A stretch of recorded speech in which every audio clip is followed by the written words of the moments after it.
Well, hi there, everyone, and welcome to the VIP Trade Room with Roger Scott and Matt Horton. Now, today is Thursday, March 12th, and my name is Raleigh White, and I'm coming to you live from it's a beautiful day here in Austin, Texas, and I'm going to be your moderator today. Now, in today's session, Roger is going to be covering a range of important topics, beginning with his midday market analysis and his updated stock watch list. Then he's going to do a review of yesterday's introduction to A-line trades and then talk about how to confirm a high quality A-line setup, how he determines what the profit targets and risk levels should be on A-line trades, and then how to use regular options and debit spreads on A-line trades. And as a special bonus, folks, he's going to talk about how the VIX affects position sizing and equalization on your exposure in the markets. Now, if you've got any questions during Roger's presentation, please type them in the chat window and we'll address them periodically throughout the session so as to not interfere with Roger's presentation. And remember, folks, that I've opened the chat room to everyone, but we do have some ground rules.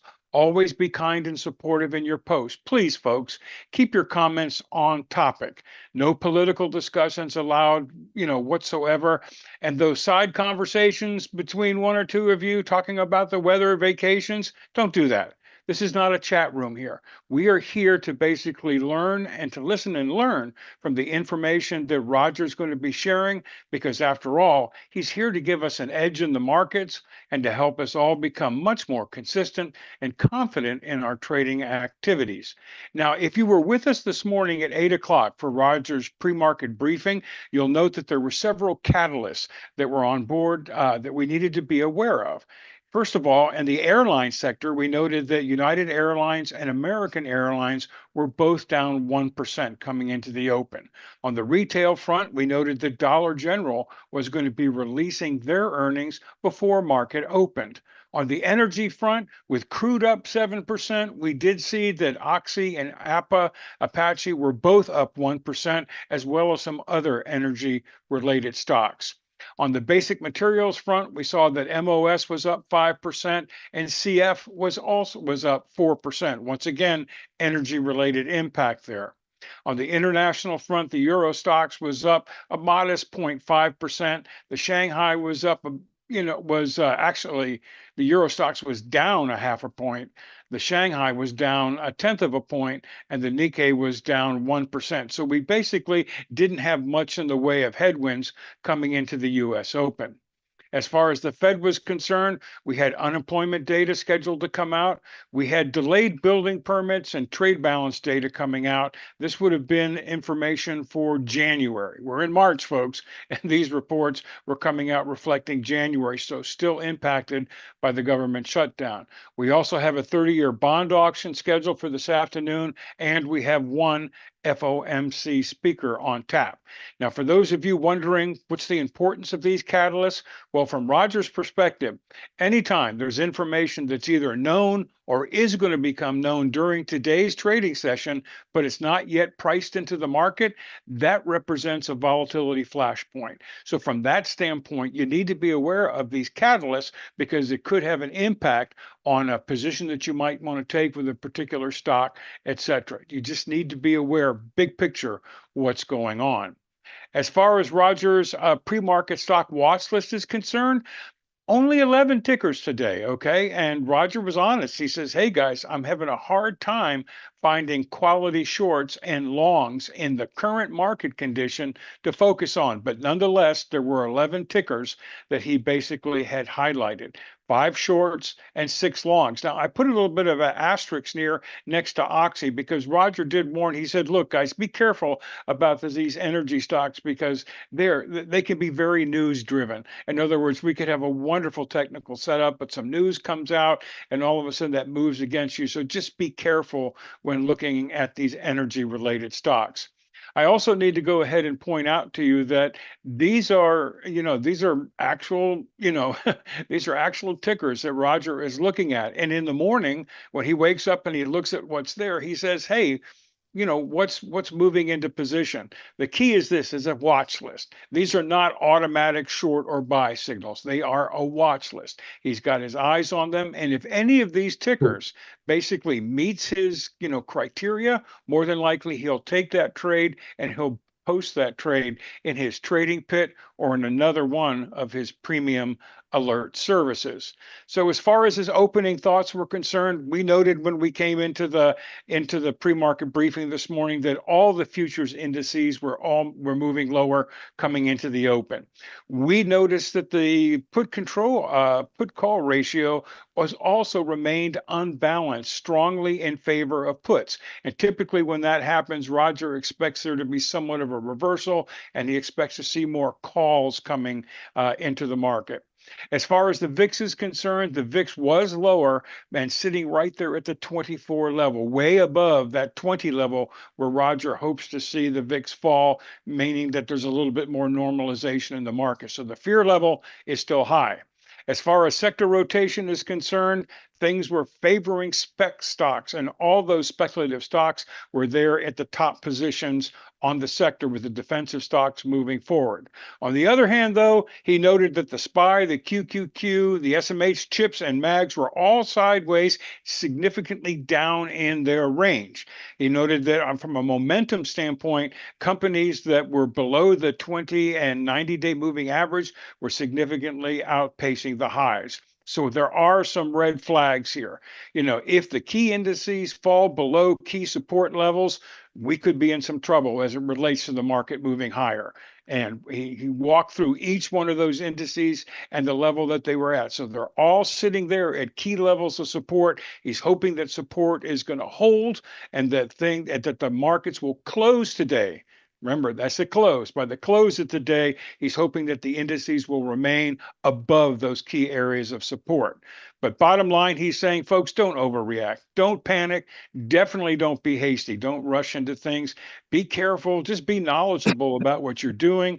And as always, guys, especially in this market condition, watch the VIX, watch the crude. They're the best indicators at this point in time as to how the war in the Middle East is impacting the market. So we got a great group of people here today, and Roger's put together what I think is an excellent agenda. He's going to begin by giving us a midday market analysis and his updated stock watch list. Then he's going to do a review of yesterday's introduction to A-line trades. He's going to share how he likes to confirm a high quality A-line setup. He's going to also share how he determines what profit targets and risk levels should be on these A-line trades, and then also how to use regular options and debit spreads on A-line trades. And as a bonus here, he's going to go ahead and share how the VIX affects your position sizing and your exposure equalization. And he talked about this in this morning's market open briefing, and he wanted to come back and talk about it because this is information that you're not going to hear from anybody else, and he wants to reinforce that. So if you've got any questions during Roger's presentation, please type them in the chat window and we'll address them periodically throughout the session so as to not interfere with his presentation. Also, folks, the chat's open to everyone. We have some ground rules. Always be kind and supportive. Please, folks, keep your conversations, on topic. No political discussions, no chit chat. This is not a chat room, folks. This is a room that we've come into to listen and learn from the education that Roger is sharing, because he's here to give us an edge and to help us all become much more confident and consistent in our trading activities. And so with that, let's say hi to Matt. Let's say hi to Roger. Guys, it's great to see you. Matt, man, I tell you what, you're a steely-eyed U-boat commander. That's what I'm saying. Hopefully, You know, hopefully I'm give not on the losing side. no, no, no, no. I mean, that's a good thing. I love the way you're playing the markets here and the way you're following your rules. It's outstanding. And Roger, always good to see you, my friend. Hey, man, you're sporting a chapeau.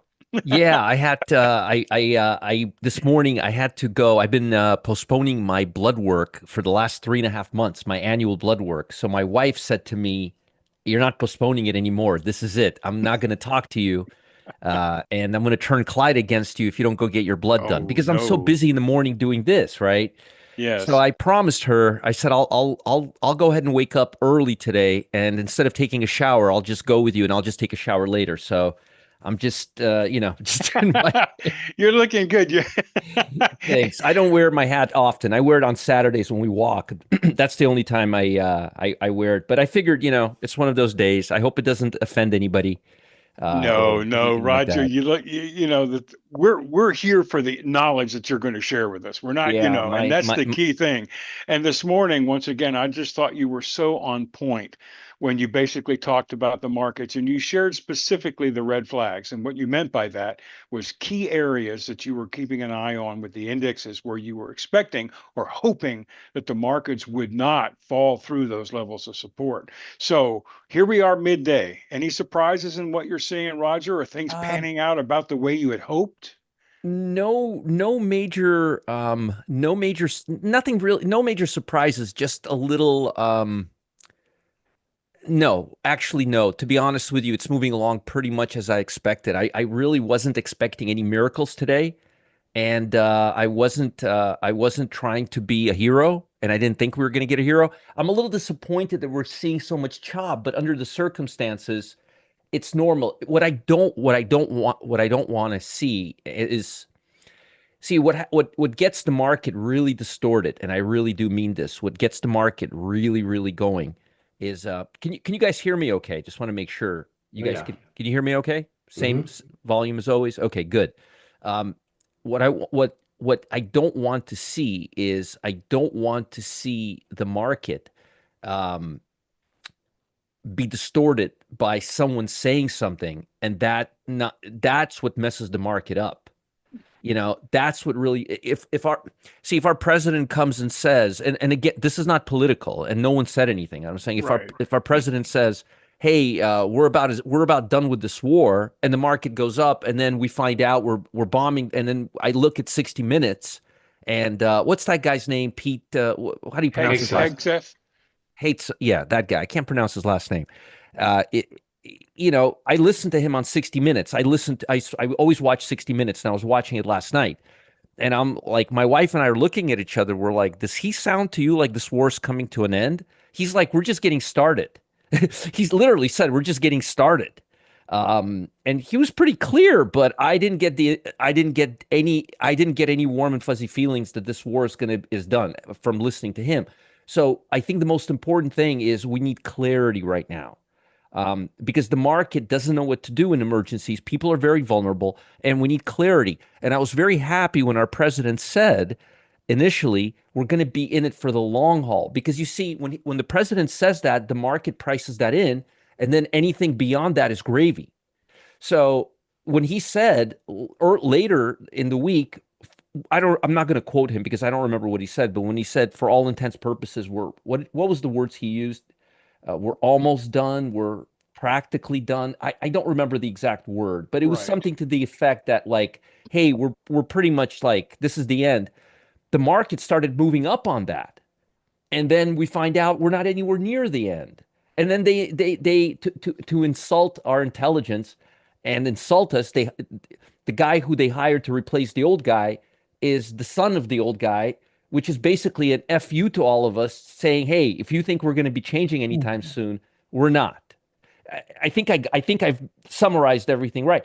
Things like that, this drama, you see, all this drama, it creates, the markets feed off of that. Remember, the markets try to price in anything that's known. The market needs clarity. So if our president was to say, we're completely done, or we're not, what I would really like to see is, for once, our president not give us the best case scenario, but give us the worst case scenario, because that would be much faster than price. That would be priced into the market very quickly, and then anything beyond that is gravy. You see what I mean? Hmm. Because the market works based on everything that's known at any given time. And we're not doing that. We're playing the back and forth. We're playing the back and forth. That's what bothers me, and that's what's messing us. That's what's giving us this back and forth, back and forth. That's what's putting VIX between 20 and 25 versus 4. Hmm. We don't know what's happening right now. If you don't know what's happening, if I don't know what's happening, I don't think Goldman Sachs knows what's happening right now. I talked to somebody really high up at JP. I know somebody, I'm not going to give any names, but I know somebody um, really high up in their institutional trading channel. Not Goldman, not Merrill, but JP Morgan. They're not the biggest, but they're one of the biggest. Yeah, they are. And he says our traders are he trades for for JP Morgan. He's an institutional JP Morgan trader. And he we talk like every couple of weeks we talk a little bit. He was one of my students years and years ago. And he tells me, he's like, we're right now, we just don't know what to do right now. We're just running algos. We're not, we don't know. Should we be committing to oil? Should we be buying oil? Should we be selling oil? We have no idea what to do right now because all fundamentals are out of the window. And they do everything based on order flow and fundamentals. So they're completely like this right now, turned over. They don't know which way things are going up or down. If an institution doesn't know, if you are following a shark and that shark doesn't know where it wants to go, where do you think you're going to go? Do you see the problem with that theory? Hmm.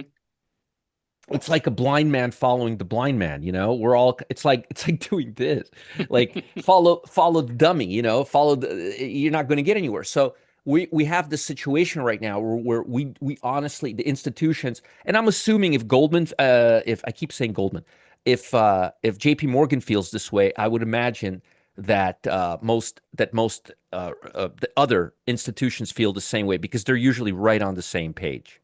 Okay, so that's what's going on. That's what's going on with that right now. It's just a lot of volatility. And again, I'm not saying we're not going to be done with the war. I'm not saying we are going to be done with the war. What I'm saying is I have no idea what's going to happen, and that puts us in a. It's best to not say anything instead of promoting something positive right now. Is what I'm trying to say. That's the worst thing for the market because that causes the market to do this. Let me show you. Let me share my screen here. You'll see what I'm talking about in a second.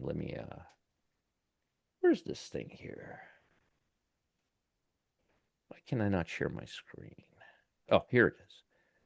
Okay, there we go. All right. All right. There we go. Let's put this. So that causes things like this. A down move, then it starts coming up, right? Oh, bad news, bad news, bad news, bad news. The war's pretty much over. The war's pretty much over. The war's pretty much over. Oh no, it's not. And it comes. You see what I mean? That's the problem. That's the problem we face right now. It's not a um, versus if he just says, "Hey, we're at war. We have the worst case scenario. We don't know what's going to happen." Then we wouldn't be coming up. We would just be coming down, and we would have a nice flush. So it's and I'm using this as an example, but we're not getting any clarity right now is the problem. That's the biggest problem. All right. Let me give you guys my top stocks. Let me just show you some indices. The S&P 500 is coming back here. It's wicking out. I drew levels for you. These are levels right here. You could see we're kind of sitting here between these two levels. What we need to see is this. I want to show you this, what we need to see right now. And then Matt said some news came out about, can you repeat real quickly the news that came out, Matt? Which news? The catalyst news for to the upside? Yes. It was that let me make sure I quote it correctly here. Something about, Iran's deputy foreign minister said that they were not laying any mines in the Strait of Hormuz. yeah. So that's the latest. That's the latest. And do I Yeah, believe and it? that was after their new supreme leader said we're closing the Straits of Hormuz. Oh yeah. Yeah, Is that yeah. he came out and said that defiantly this morning. We're closing it. Jesus Christ. Well, So, Anyways, now it's open. now and it's now it open. and now it's open. Yeah. So, and this is what I'm talking about. And now again, Yeah. let's just be honest, okay? We can't control what they say and do, No. but we could take it with a big grain of salt. But we can control our source of media. And my opinion is if you can't say something with a 100% certainty or at least 95, just don't say Say anything. anything. Exactly. That's all I'm asking for. Yep. I don't think I'm asking for too much. Mm-mm. Anyways, that's just my point sense. So, folks, we're right now right here. I just took the screenshot. We're actually right here right now. I want to see us come above 669.89 on the SPY, and then I want us to kick back this level right here. We got a good support building here. Then I want this level to come here and bounce off of this level right here. And ideally, actually, I would want to see 1, 2, and 3. I don't know where you learned that. I don't know where I learned it. I've never talked about this before. It's Confirmation the first time. signal number 2. Yeah, I know we've never talked about this before, but here we are. Okay, so that's ideally what I would like to see, and I'd like to see this take occur in no more than 15 minutes. If we don't break out, if we just consolidate for more than 15, it usually just comes back right down here. But 15 minutes, this should happen in 3-4 bars right here. Okay. And you have the levels. And by the way, these are the same levels I drew for you this morning. I added one more here because we broke the lowest level. So I wanted to, and I posted it on Telegram. But this is the level that you don't have from this morning's video if you're relying on this morning's video, because this is just a new level that I drew. It's not an overnight level. It's from a few days ago. I just wanted to do something nice for you guys. Here. I just wanted to do something nice and give you a level in case we broke down all the way here. So That's I figured good. you guys will have an extra level to work with. That's all. And again, we never reached that level. We kind of stayed here at our low level. And these are our levels from overnight. You could see how it sticks to these levels like glue, right? Really sticks to these levels. But I like what I'm seeing right now. I'm actually pretty encouraged by the market. I want to see it come up, test, come up, test again, and break out. That's what I would really like to see right here. Breaks, look at this, breaks down, tests, breaks down again, tests, comes back, can't even get up here, and then breaks down right here. Here's your breakdown, and comes down right there. Okay, these things happen all the time. Let me just see how many people we got in here. I'm just making sure that everybody got their emails and text alerts. I don't have the chat on. If you could just let me know so Raleigh can tell me. The usual people who get their alerts, not the ones that never get their alerts, because I know some of you just never get them for some reason. Let me know if people did in fact get them. Okay. All right. All right. Good. Yep. People are saying that they got them. Yep. Okay. Great. Thank you. Yeah. As long as you got the email, that's what. Okay. So I want to talk to you guys about something very specific right now. I'm going to give you a little lesson right now. Okay. And I want you guys to pay attention. Okay. I want you guys to pay really close attention. So what a lot of you do, and I see you guys doing this all the time. I'm going to give you a lesson that this is the same lesson that Richard Dennis gave his students when he was teaching the turtles. There is no other guru that's going to teach you this. I promise you that, because they don't understand and know this themselves, because they never deal with portfolio management. The only way somebody would know this is if they actually dealt with portfolio management before. Now, you're probably asking to yourself, what the hell do I need to know portfolio management? I'm not managing a portfolio. I'm just a trader. Well, do you only trade one asset at a time? No, you don't. That means you have a portfolio. Capiche? Now, have you ever had a situation? I'm going to ask you guys. So before I teach you this, before I teach anything, I always want to explain what the problem is, because if you don't care about the problem, then you're not going to really care about the solution. But if you have this problem, then you may really care about the solution. Have you ever had a problem where you buy a stock at whatever price, at $200 a share, okay?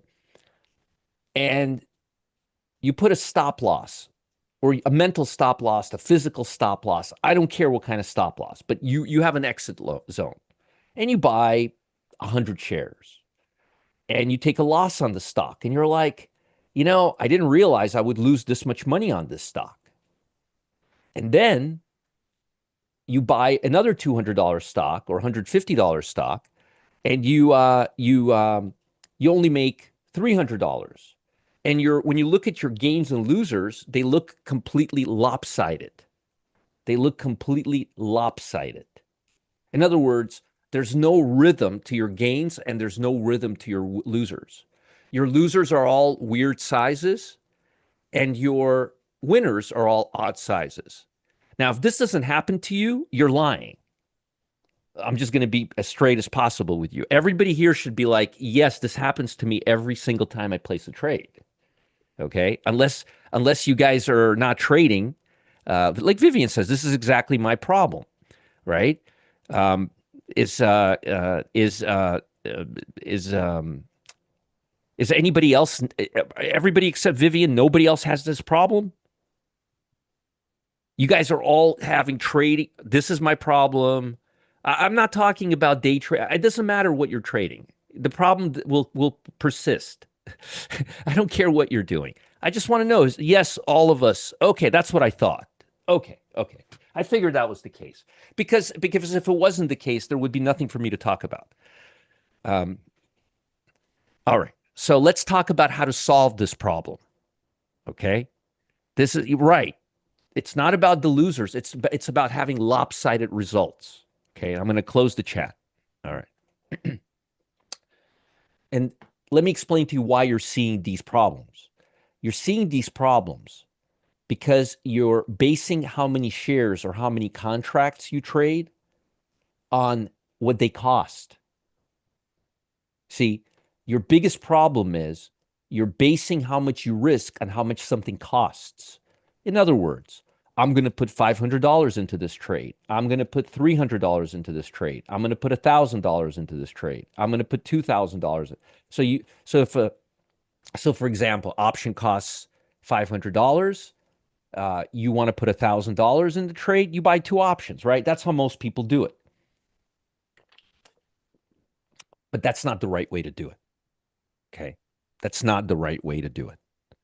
So let me explain how you should be adjusting your positions. You should be adjusting your positions based on the ATR. ATR. Because you see, here's the problem. You can have a $200 stock that moves $10 a day, and you can have a $200 stock that moves $30 a day. The stock that moves $30 a day only needs a third of the shares that you're buying on the other stock. Capiche? So every one of you, and yes, every one of you does this. You're all making mistakes of how you adjust, how you trade. You're trading based on the cost of the shares. Now, if you just trade the SPY, for example, you don't have to worry about this because you're trading the same asset over and over and over again, you see? So your volatility is always apples to apples. But let's say you're trading Microsoft and you're trading Pan W and you're trading Micron and you're trading, you see, the way you're adjusting your positions will never, ever, ever give you comparable results. The way you need to adjust your position size is by using ATR. So let me tell you how this problem came about, okay? For anybody who's traded futures before, Raleigh will be the first person to tell you that commodities and futures are based on fixed size contracts. They're not based on shares. You see, with stocks and contracts, you have a beauty of adjusting your position size. You can buy 2 contracts, 3 contracts, options, or you can buy 5 shares, 10 shares, 15 shares, 30 shares, 1,000 shares. You can adjust it with shares. It's hard to do it with commodities.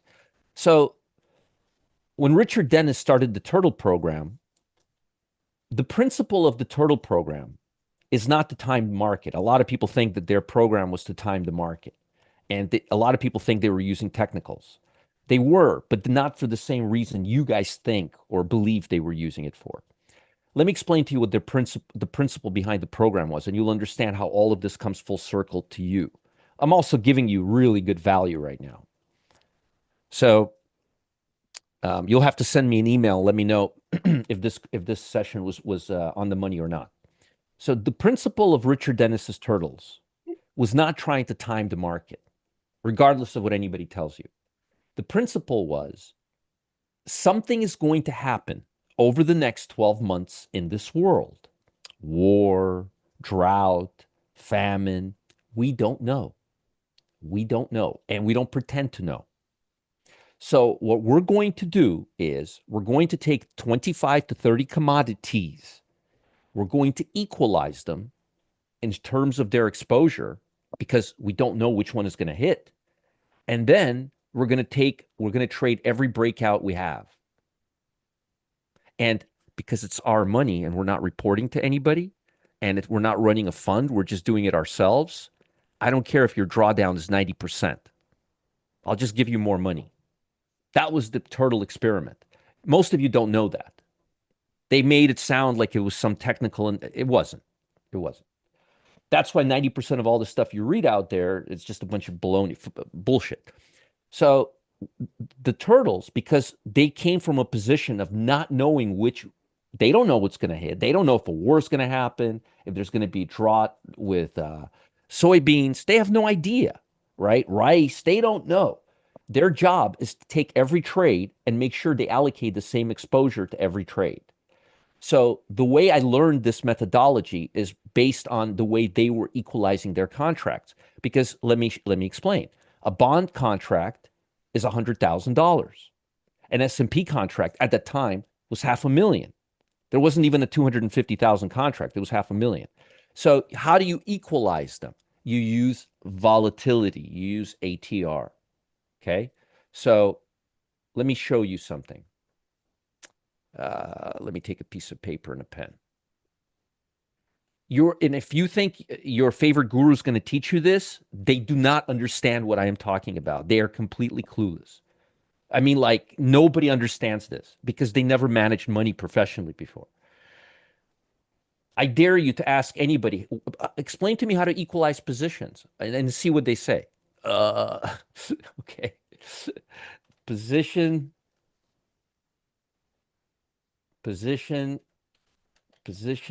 equalization. Okay, so let me show you the way you guys do it. Okay. The way everyone does it. Stock price, $20 per share. Risk per stock price, $20. You want to allocate 5K to position, right? Or let's just make it simple here, $25, so I don't have to round it out, okay? So how many shares do you allocate into here? You allocate, let's see, 25 divided into 5,000 is what? 200, right? 200 shares. Or two contracts. Or if you want to not, well, in this case, if you're doing contracts, The options. Options. Let's every contract is $2.50, aka $250, 20 contracts, 5K. That's how you do it. That's how you do it. That's not how real traders do it. Okay. This is how real traders do it. Stock A cost $50 per share. Stock B cost $100 per share. Stock C $200 per share. 10-day ATR $5. 10-day ATR $2.50. 10-day ATR $10.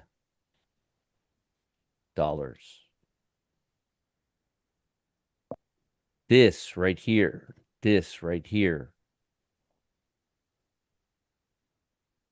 is how allocate your shares. So say you want to buy let's say you want to buy, say you want to buy 1,000 shares of this stock, okay? You would buy 500 shares of this stock, and you would buy, so here, 500 shares, 250 shares, 1,000 shares. Or, for example, 5 contracts, two or 3 contracts, or 3 contracts. It's never going to be perfect. 10 contracts. Well, Roger, wait a minute. Let me understand something. This is a $100 stock, but you bought half as much as you bought of this stock, and this is a $200 stock. So you see how I allocated my shares based on the volatility?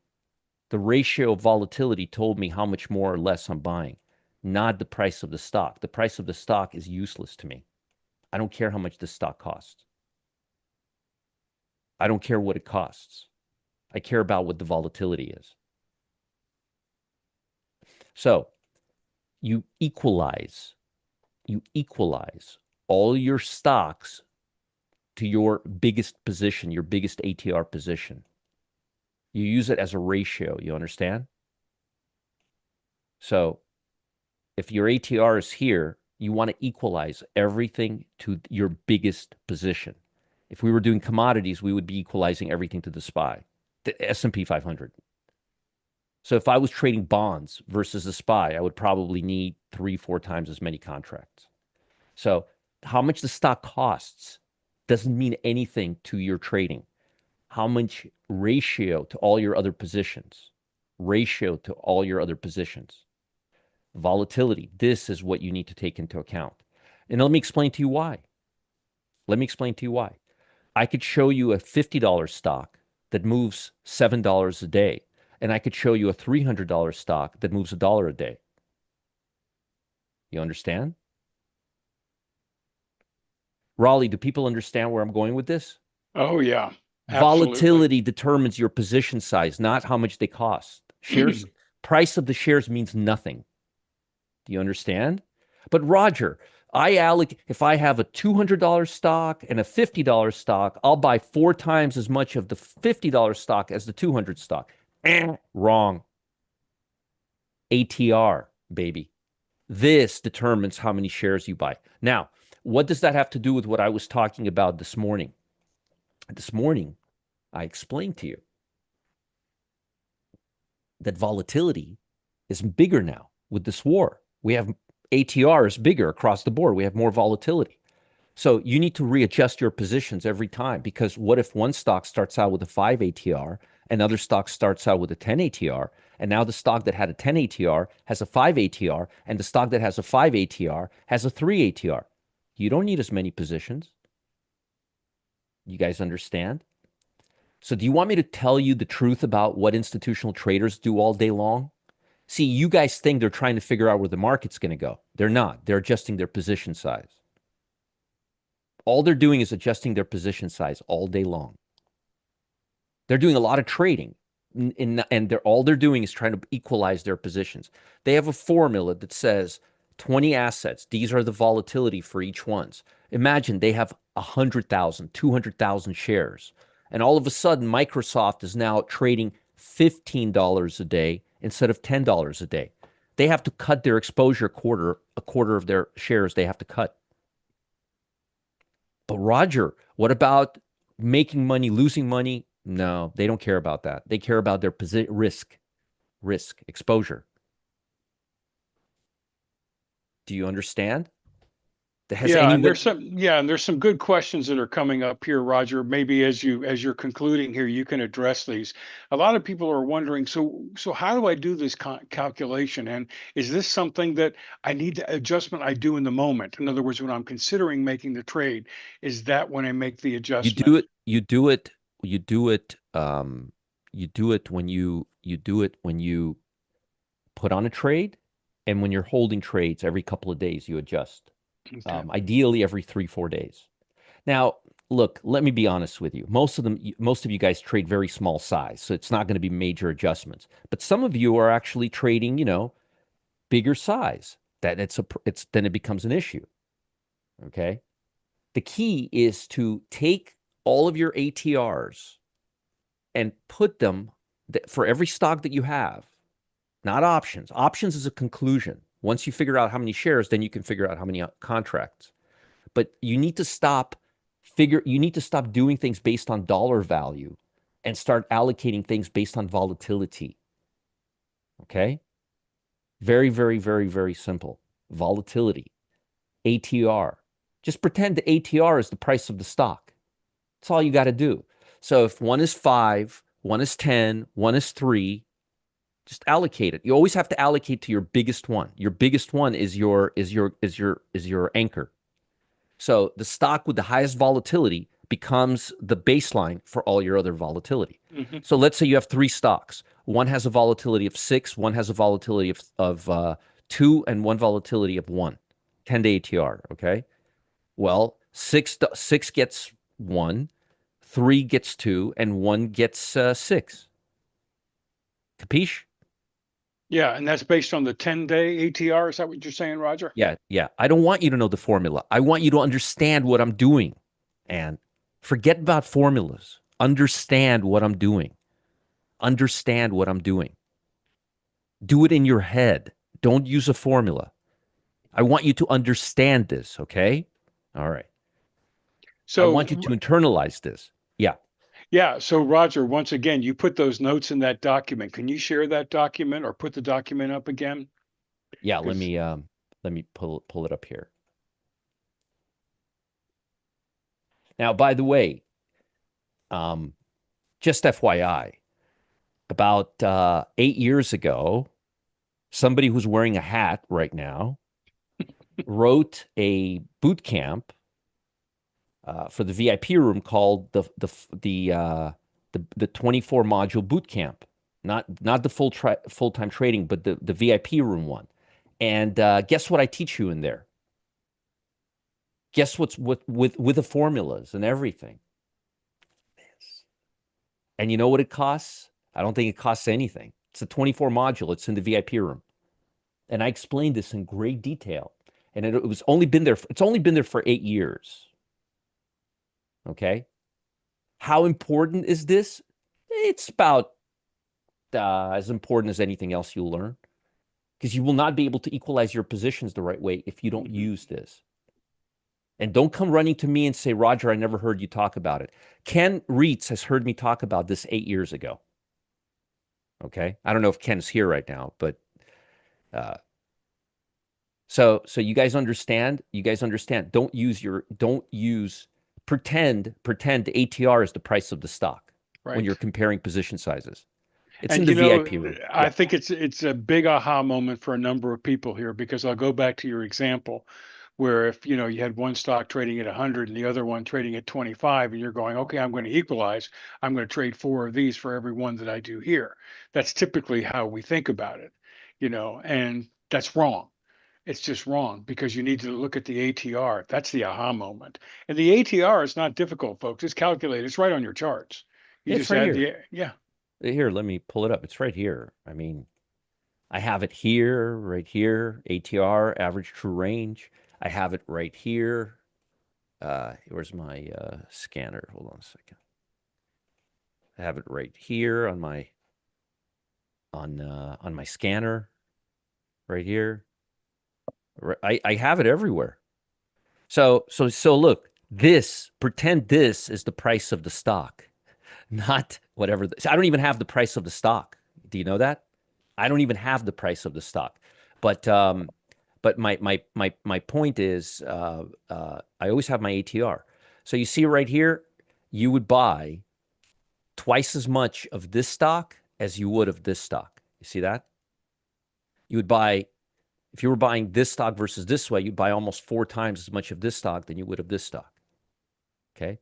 Divide the ATR of your stocks into your biggest ATR, and it'll tell you how many shares to buy. Okay. But and real also, simple. Roger, I just did something Yeah. because I had to do it. I just used Chat GPT and I just said, hey, what's the average true range for GE? And it'll tell Right. you, do you want the 9-day, Yeah. the 14-day, the 20-day, the 50-day? Yeah. Guys, it's there. The information's there. Yeah. I mean, this is not make sure. Just use this example right here. I gave it to you. You want me to give it to you? I'll give this to you. Here. See, and you guys thought you were going to get. Do you guys know how much money they charge to teach you this stuff when you start an institute? All right. Here, right there. There you go. And here's on YouTube. I figured you may want it on YouTube, so I'm giving it to you on YouTube as well. That's great, Roger. Thank you. All right. And folks, if you think anybody else is going to teach you this, I promise you, how many years have I been teaching? I've been teaching for I've known Raleigh. I met Raleigh right when I started teaching. Yeah. So that was 14 years ago. And a half ago. In 14 years that I've been teaching, I've never, ever, ever, ever, ever, ever heard anyone talk about this ever. And it's not like the ATR is it's only like 50 years old, Yeah. All right. So folks, now if you talk to an institutional trader, they'll be like, yeah, like this is like the first thing we learn. Retail traders don't. So you understand the things that you think you know. Remember what I told you guys a while back? The biggest danger is thinking that you know everything. The ones that think they know everything, oh boy. Whew. I know a lot of not pros, but semi-pros who've been trading for years and they still don't use this method. And then they wonder why their results are so lopsided with each other. Okay? So this is real institutional stuff I'm explaining to you right here. This isn't like buy a stock when it crosses between the moving averages. This is the MOTS. This is the stuff that they were teaching turtles. Okay? And I mean, this is exactly what they were teaching the turtles. I know that because Curtis was my partner. Anyways, all right. So I wanted you guys to understand that, and I hope you guys got this. And the moral of the story is, if you bought us, so why am I even explaining all this to you? How do we get on this topic? The way we got on this topic is this morning, I was trying to explain that when volatility goes from 18 to 30, right? Remember, this is the S&P 500. And I'm going to take a wild guess, and I'm going to say that most of the stocks that you guys trade are in the S&P. 1 second, I just got to turn my fan on. 1 second. Mm-hmm.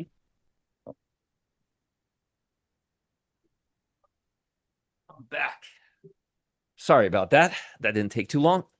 And when S&P implied volatility blows up, that means all your stocks are instead of doing this, they're doing this, right? I mean, when the market goes up 300-400 points instead of 200 points, all your stock. So when your stocks are doing this, your ATR is increasing. ATR high and low. That's all it is. The average of the last 10 days. Well, you don't need 100 shares anymore. You can probably do it 60. So what institutions have been doing in the last 2 weeks is they've been reducing their exposure by a huge percentage because they don't need as much exposure to gain the same size move. The volatility takes care of it. Okay? All right? Geopolitical. I think we call you Peanut around here. If you have a stock that has an ATR of 10 and you have a stock that has an ATR of 5, you need twice as many shares for the $5 stock as you need for the $10 stock. It's that simple. Not only did I give you the live examples, I posted this for you. Just look at these live examples. The way I posted this here, you will understand exactly what I mean. Mm-hmm. Just look at it for a while. Stare at it for a while. Look at my VIP boot camp where I spent an hour and a half talking about this with formulas and everything. 8 years ago. It's been there for 8 years. It's been there for over 8. Hey, Ken, I just saw Ken. Ken, do you remember when we were talking about this live like 8 years ago for the first time here with those slide decks? Do you remember? In the boot camp. Do you remember? Yeah, he remembers. It was like 8 years ago. So this is nothing new. This has been around for 70 years, okay? I'm not reinventing the wheels here. I'm not telling you anything that's new. It's just not something they teach to retail traders. Because most gurus focus on, am I right? Am I wrong? Am I right? Am I wrong? They don't focus on things about the quality of the trade, volatility of the trade. Your trade is three-dimensional, not two-dimensional. Most gurus like to pretend that stocks are two-dimensional, but they're not. Okay. All right. All right. So on that note, you guys all have this. I posted this everywhere for you. Now let me turn on my TC2000 again.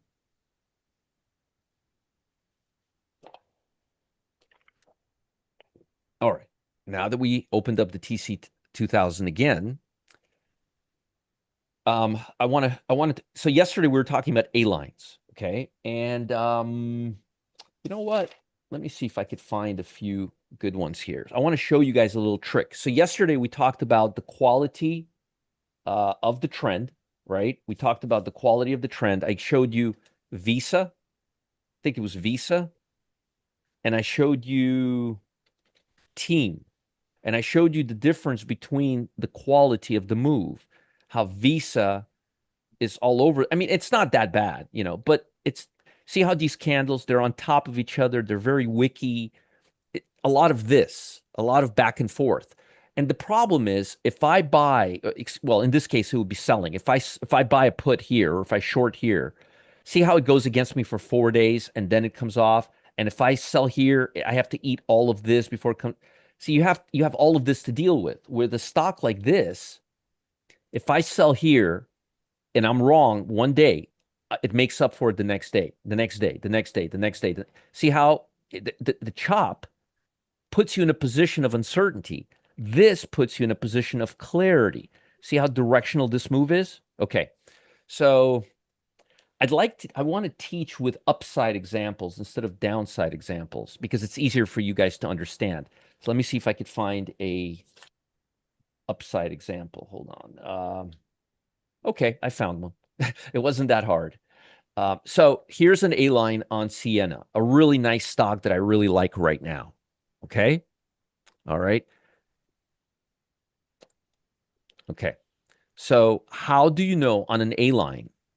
How do you know when to take profits? More importantly, how do you know when it's time to enter the trade, when it's ready?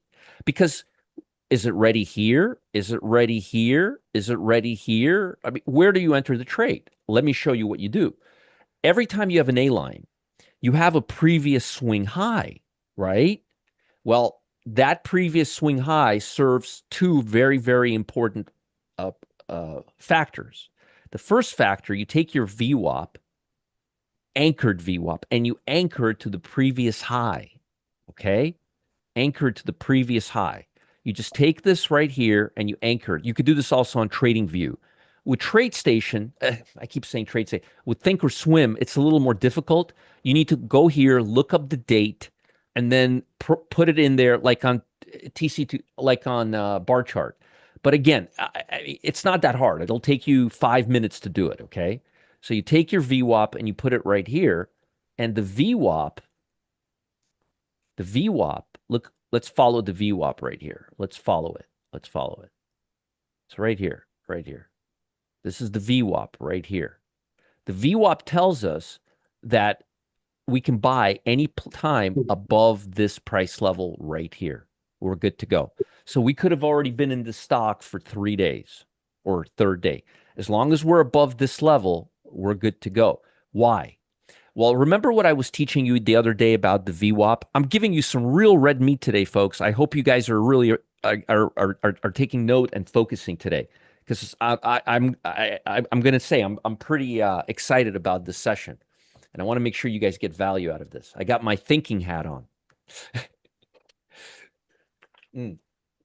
So you see the high?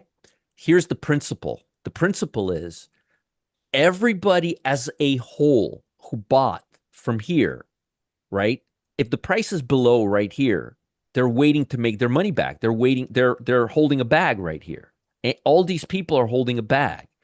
But when I take all the buyers from here to here, from here to here, and all the buyers from here to here, and I accumulate all the volume together and I average it out, as a whole, these buyers are whole right here. Anything above this price, they're all making money. So for purposes of the trade, it's like buying without any bag holders. It's like buying right here. Okay? Basically, you're buying below the high, knowing that everybody who bought from this point to this point and this point to this point is no longer losing money. Now, why is that important? Why is this important? Let me explain to you why this is important. You may think that, and this is how you guys think, okay? Because you guys are not institutions. So when you buy Sienna, you buy your Sienna and then you go home and you're done and you wait to take profit or to take your loss. Institutions don't trade like you and I. They're continuously buying and selling, buying and selling. So what they're looking at is they're not looking at what the price was here. They're looking at what the price is on an average basis, because they're always buying. Here they may be buying 10. I'm making these numbers up to illustrate a point. Here they may be buying 100,000 shares. Here they may be buying based on volatility, based on what the market's doing. But they don't just stop buying. You understand? They're in a constant state of buying and selling. You know, John Henry, the hedge fund manager who used to own what was the Red Sox, right, Matt? He used to own the Red Sox, correct? John Henry.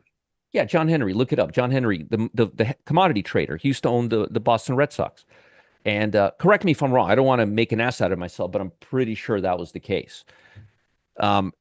They asked him, what's your rules for going long and short? He's like, I'm always long and short. 30 commodities. I'm always long and short. How much I'm long or short is the key, you see? At certain point, he's long a lot. At certain points, he's short very little. So they're always long or short. It's just how much. So my point is, just because you bought it right here and you're holding your bag from right here, that's not how institutions. The institution might have started buying over here for all you know, but we don't care about that because we have an anchor point. We know that they never bought for any money above that. And we know that if we can go and find out where our entry is, we could figure out where the bag holders are. And basically, everybody here, bag holder, bag holder, bag holder, bag holder, bag holder, bag holder, bag holder, cha-ching.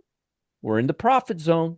These people now, as a whole, everybody who bought right here from here, everybody who bought right here, I can't seem to make this, here. Doesn't want to go. Everybody who bought from here to here, over here is now making money. There's no bag holders. There's no one to sell. As a whole, of course, you're going to have some retail traders that bought here, but nobody cares about them. We care about institutional traders. And institutional traders are now in profit. They don't buy one share or one time. They buy throughout this whole thing. So it's very important because the guys that caused this to happen are now whole. And it wasn't your grandmother buying 5 shares. Pretty simple explanation, Raleigh, but it makes sense. Yeah, John Henry, Red Sox. Okay, he bought that team using the methodologies that I'm teaching you right now, including ATR. That's how he paid for it. So the VWAP is very, very, very important because it tells us how to confirm an entry. It tells us from the previous high where to buy so there are no more bag holders. Okay, let's see if I could find another one. No, Starbucks. No, already up there. ADM. No, already up there. Not really a good one. There was one this morning. There was one this morning.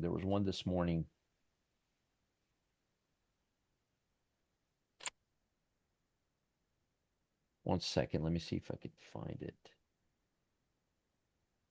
No.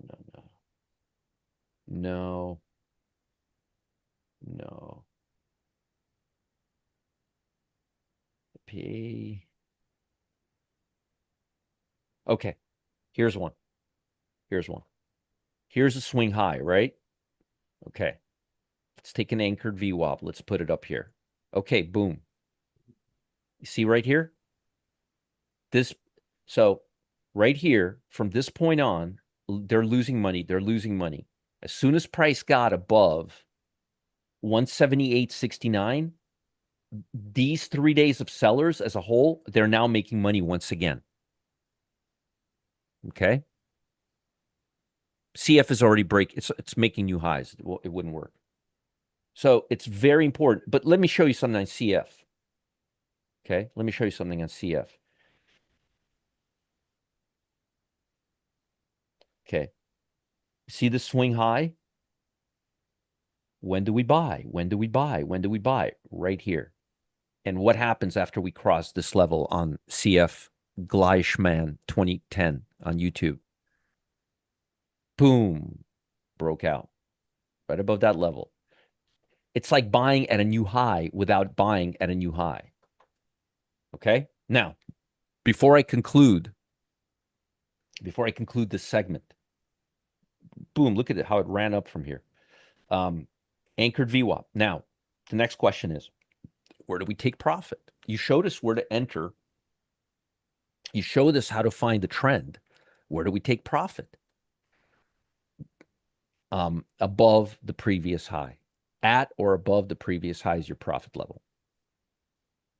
At or above. Your entries right there. Your profit target is right there. This is a pretty flat top. Usually they're a little steeper. Like, for example, here, let me show you. Let me show you one. Here. No, it's not a good trend. How about GE? No. Well, I guess I could do this one. It's not a great example, but no, it's not really a great example, but right here. It's not really a good example. I mean, I'm trying to find a good example. Here's a good example. Right here. Makes a swing high. Makes a swing high. Breaks out right there. There's your swing high. Right there. You're trading above it. And here's your profit target right there. Okay. Now, tomorrow, I'm going to cover how to trade options and how to do debit spreads with these, okay? But I wanted to show you how to equalize your positions, why equalizing your positions is going to be the most important thing you do, because here's the thing. You need to learn that you need to eventually, one of these days, eventually you will learn that that you really cannot predict the market, and you will start let me give you my watch list before I move on. Let me give you my watch list, and you will start looking at things a little differently. I promise you. Okay. You got to start using numbers to your advantage. How's the SPY doing? Let's see. Not doing much at all. This is crappy. Are you long, short, Matt? We're long off the bottom. You're long from the bottom? Yeah. Yeah, I'm not. What were you going to say? 668.25. Yeah, good price, but be careful here, because if we weren't able to pass this, the odds are we're going to. Well, it's been news. It's been headlines back and forth. More news, huh? We keep trying to go up, and then we get like a scary headline, and then we kind of come back down, and then we hit this floor right here. We bounce right out of it. There's some support right here. I mean, resistance right here, right now, right there, around 671.41. If we can get above there, because that's the gap area, the high volume candle. If we can get above 671, it's a little higher. It's actually like right there. Yeah, 671.60. Let me put that in there. If we can get above 671.61, we will see a nice rally. Okay. Anyway, I posted it for you guys there. All right. It says Matt doesn't sound normal. Say something, Matt. Well, he's not. I'm not on a fancy microphone. Yeah, he's at his house. We can hear you just fine. Mm-hmm. He sounds okay. You do have that one mic, Matt, that actually doesn't sound too bad. You once talked through it at your house, and it was pretty good. Yeah, I have. It's not hooked up. Yeah, it's not a big deal. I mean, it's not a big deal. Hey, Murray, hope you're doing well. I had that tuna the other day. It was fantastic. Murray gave us a really good recipe for tuna. Okay, so So what we're going to talk oh yeah, about yeah. is I was gonna your watch list, my your watch shorts and your list. longs. Yes, Yep. yes, yes, yes, yes. Sorry, sorry. I digress. I digress. Okay, AAL. And right now, you need to focus on this side, on the daily chart. AAL, Sophie, and here's your A line to the downside, by the way. Right there. You can spot them a mile away. And here's your profit target right there. Okay. I'll draw these for all of them, okay? Because most of them are A lines. That's not an A line. That's already a breakdown. BAC, CCL, already a breakdown. Rocket, like a rocket ship. Man, that's a nice looking trend right there. KKR, it was an A line right here. Here, look, I'll show you. Right there. KKR. I remember when I showed it to Richie, he loved it on Coach. KSS. Nice breakdown.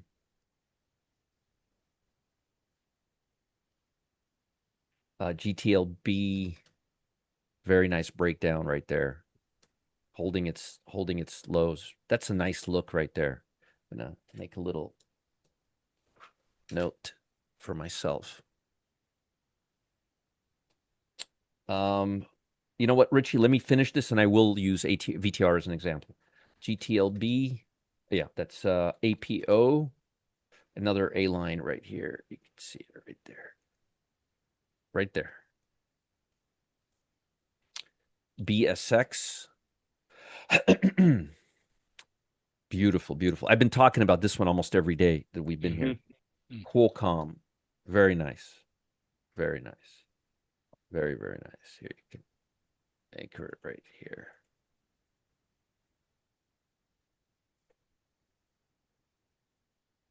See right there. Right there. Anyways, what is this? Anyways, I don't even know what that is. What is this? I don't even know how this got here. Matt, do you have any idea what this is? Anyway, I'll figure it out later. Let's do the long side. So Richie said VTR. Yeah, there you go. That's a good one, actually.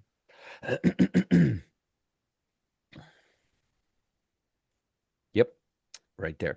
The problem with this stock, it's really choppy around here. So I would be really careful because you got a lot of chop here.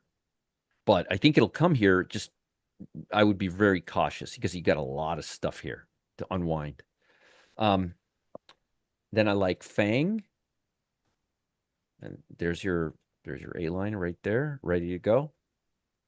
I like KR. I like APA. I like ADM. And I like Sienna. Those are my stocks. Those are the stocks. All right. So I'm going to give you a class right now. Let me undo my screen and then I'll do my screen again here. And while Roger's doing that, I just want to let the folks know that are following us here on YouTube that we're about to stop that YouTube stream. So if you would like to see the rest of this presentation, please come over to the Zoom room. And once again, Roger's going to continue right on from where he left off, talking about the A line, the setups, how it works, how he trades them. All that's going to be included in this next session.